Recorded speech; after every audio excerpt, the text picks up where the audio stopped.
ജമാഅത്തിൽ ഉറച്ചു നിൽക്കുന്ന മുതഅല്ലിമീങ്ങളും മുഅ്മിനീങ്ങളും തന്നെ സുന്നിയല്ലാത്തവൻ പ്രസംഗിക്കുന്ന സദസ്സ് പോയിട്ട് അടുത്തോ ദൂരെയോ നിന്നിട്ട് കേൾക്കുക, കടുത്ത ഹറാം, കേൾക്കൽ ഹറാം. പിന്നെ ആഖിറത്തിലെത്തിയിട്ട് ഉലമാര് പറഞ്ഞില്ല എന്ന് പറയണ്ട, കേൾക്കൽ ഹറാം. CD കേൾക്കലും ഹറാം. ഞാൻ സ്ത്രീകളോടൊക്കെ പറയും, സുന്നിയല്ലാത്തവന്റെ CD കേൾക്കലൊക്കെ ഹറാം. എപ്പോഴും പറയുകയാണ്, സുന്നികളുടെ CD കേൾക്കണം, സുന്നികളുടെ പ്രഭാഷണം കേൾക്കണം, ഒപ്പം അതിന് മുജാഹിദ് പ്രസ്ഥാനം എന്താണ് മറുപടി പറഞ്ഞിരിക്കുന്നതെന്ന് കേൾക്കണം, എന്നിട്ട് ചിന്തിച്ച് വിലയിരുത്തണം. അള്ളാന്റെ ദീനിന്റെ സത്ത എവിടെയാണെന്ന് വിലയിരുത്തണം. ദീൻ പുരിയന്മാരുടെ ഇത്തരത്തിലുള്ള കുപ്രചരണങ്ങൾ സമുദായം തിരിച്ചറിയണം. പക്ഷേ എന്താ ഈ ആദർശപാത്രത്തിൽ ഉണ്ടാകാൻ കാരണമെന്നോ, ഇവര് ദീനല്ല പഠിച്ചത്. ഇവർക്ക് ദീൻ പഠിക്കാൻ നേരം കിട്ടിയിട്ടില്ല. ദീൻ പഠിപ്പിക്കാൻ ഇവർ ഉസ്താദന്മാർക്ക് നേരം കിട്ടിയിട്ടില്ല. ഇവരെ പഠിപ്പിച്ചിരിക്കുന്ന സംഗതി എന്താ?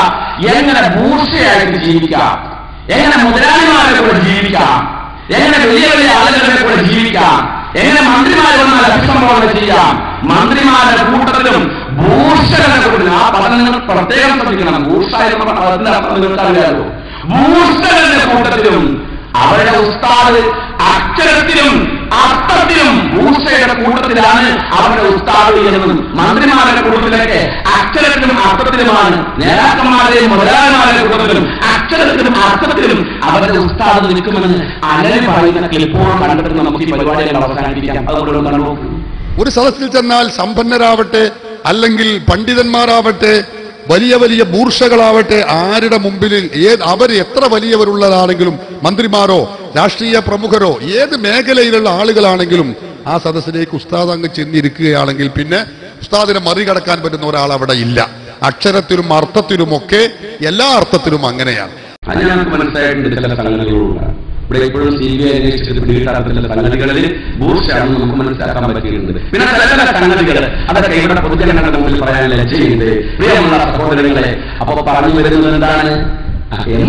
സാഹിബ് ഇസ്ലാം മതം തുറന്ന സംവാദം ചർച്ച നടത്തിയപ്പോൾ അതിനെതിരെ കൊണ്ടുവന്ന് ചർച്ച നടത്തുകയും ഇവിടെ അക്ബറിനെയും മുജാഹിദ് പ്രസ്ഥാനത്തിനെയും പരിഹസിച്ചുകൊണ്ട് പോയ മുസ്ലിയാര് ഇതൊന്നും കണ്ടില്ല എന്ന് പറയാൻ പറ്റില്ല. അതുകൊണ്ട് ഇതൊക്കെ ഒന്ന് കണ്ടിട്ട് പൊതുജനങ്ങളൊന്ന് വിധിയെഴുതുക. ഇസ്ലാം മതത്തെക്കുറിച്ച്, മുജാഹിദ് പ്രസ്ഥാനത്തെക്കുറിച്ച് ഈ ജനങ്ങളുടെ മുമ്പിൽ എന്താണ് ഇവിടുത്തെ മുസ്ലിയാക്കന്മാർ പറഞ്ഞുകൊണ്ടിരിക്കുന്നതെന്ന് വിധിയെഴുതുക. വിധി എഴുതിയിട്ട് അല്ലാഹുവിന്റെ പരിശുദ്ധ ദീനിന്റെ ശരിയായ വശം ഉൾക്കൊണ്ട് ജീവിക്കാൻ നാം തയ്യാറാവുക. അതിന് സർവശക്തനായ അല്ലാഹു നമുക്ക് എല്ലാവർക്കും തൗഫീഖ് തന്നതിന് ഹുക്കുമാറാകട്ടെ. റഹ്മാനായ